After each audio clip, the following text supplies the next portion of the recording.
هل انت حاسس ان فرصتك ضاعت عشان انت ما ابتديتش مصارعه من سن 5 سنين؟ لو سنك من 18 ل 22 سنه فانت مش متاخر. الحقيقه ان ده افضل سن ليك، عقلك ناضج وقابل ان انت تتعلم الانضباط، وجسمك في عز صحته وقوته عشان توصل من مستوى الصفر، يعني ما تعرفش اي حاجه عن الرياضه، وتوصل لمستوى الرياضي المحترف، لكن بشروط. وفي الفيديو ده هنرسم الخريطه عشان توصل للمستوى اللي انت بتطمح له. فمن غير ما اطول عليك، يلا بينا نبدا.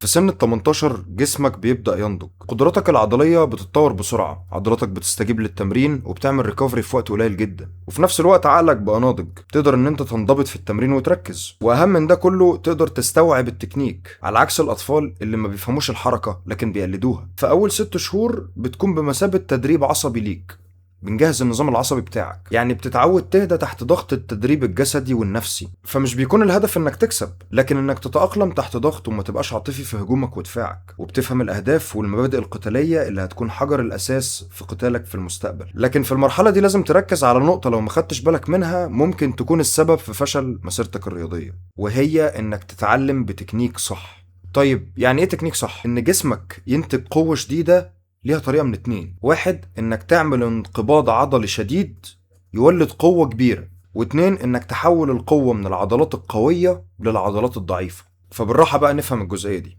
اول نقطة دي سهلة، زي اي حد بيلعب جيم، تحرك دراعك عشان تدي ضربة بانك تعمل انقباض عضلي قوي جدا في عضلات كتفك، فالانقباض ده يولد طاقة شديدة ترمي دراعك لقدام، وبالتالي توصل الضربة لخصمك. الاسلوب ده ليه مشاكل مدمرة. انت بتحمل عضلة صغيرة زي الكتف والبنش عبء كبير قوي عليها، بترمي الدراع عشان تضرب وترجعه بقوة وسرعة شديدة، وده بيأذي الاوتار جدا، وممكن فجأة وانت بترمي ضربة تلاقي اوتارك اتمزقت، وعشان كده بنلاقي دايما اصابات الكتف منتشرة وسط اللاعبين القدام. طيب هل في طريقة احسن؟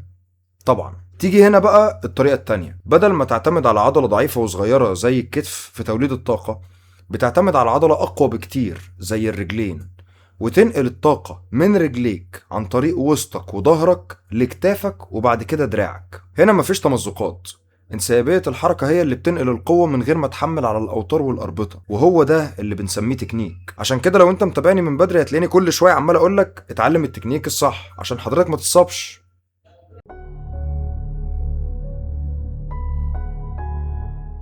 فنون القتال المختلفة بتنقسم لنوعين: جرابلينج وسترايكنج. السترايكنج هو كل الرياضات اللي فيها الضرب بالايد والرجل والركبه والكوع، ودي بتبقى زي الملاكمه والكيك بوكسنج والماي تاي والكونغ فو وغيرها من الرياضات. اما الجرابلينج فهو الرياضات الالتحاميه، دي اللي بتبقى ما فيهاش ضرب لكن التحام جسد لجسد، وبيبقى هدفها حاجه من اتنين: يا اما توقع خصمك على الارض وتثبته، يا اما تاخده اخضاع بالكسر والخنق. وبالمناسبه لعبات الجرابلينج دي زي المصارعه الحره والمصارعه الروماني والجودو والجوجيتسو. في سبب وجيه خلى مقاتلين زي اسلام مخاشف وحبيب نور محمدوف وخمزات شمايف وتشارلز اوليفيرا وغيرهم من المصارعين يكسبوا مقاتلين اعلى منهم بكتير في فنون السترايكنج بسهوله، وهو ان الجرابلرز بيقللوا نسب حصول ضربات عشوائيه في القتال عن طريق ان هم بيحاصروا خصمهم في الارض.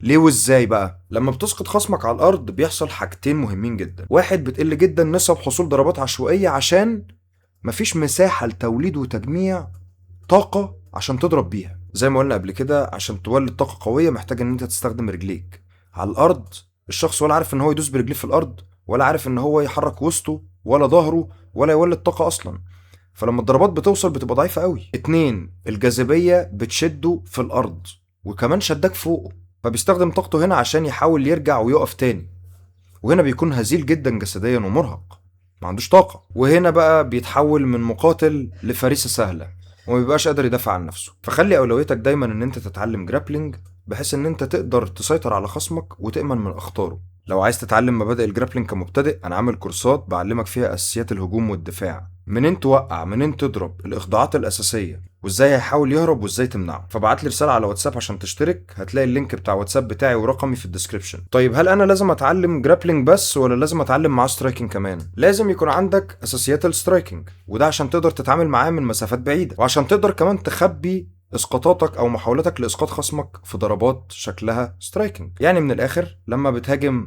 وش البني ادم بيرفع دراعاته عشان يحمي وشه. في اللحظات اللي زي كده احنا بننزل عشان ناخد رجليه ونبتدي ان احنا نوقعه ونشتغل الشغل بتاع الجرابلينج العادي. كمان لازم تتعلم سترايكنج عشان بيعلمك ازاي تدافع عن وشك وعن ضلوعك وعن رجليك، فتبقى قادر ان انت تحمي نفسك من خطر هجماته.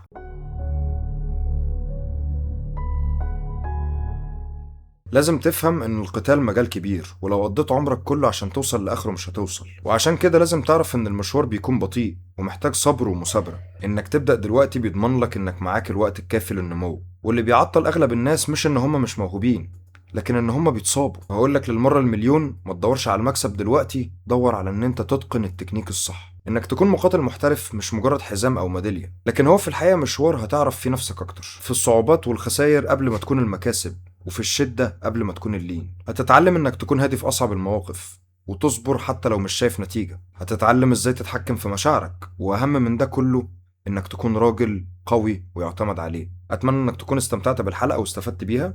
لو مش عامل فولو اعمل فولو، ولو عايز نتكلم عن حاجة في الحلقات الجاية ابعت لي او اكتب لي في الكومنتس وانا عنالك. شكرا جزيلا واشوفكم على خير.